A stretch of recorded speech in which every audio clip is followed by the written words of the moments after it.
बैल लईके का करबा राजा भजनी बैल लईके का करबा सास लई का करबा ससुर का करबा सास लई का करबा ससुर का करबा राजा ससुर बुढ़वा लईके का करबा राजा ससुर बुढ़वा लईके का करबा राजा बैल भजनी लईके का करबा राजा बैल भजनी लईके का करबा जेठ लई का करबा ठानी का करबा जेठ लई का करबा जानी का करबा राजा जेठौ तूत लईके का करबा राजा जेठौ तूत लईके का करबा राजा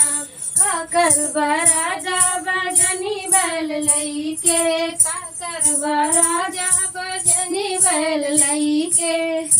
का करबा देवर लई का करबा देरानी का करबा देवर लईके का करबा रानी का करबा राजा छोटा का देवर लईके का करबा राजा छोटा का देवर लईके का करबा राजा भजनी बैल लईके का करबा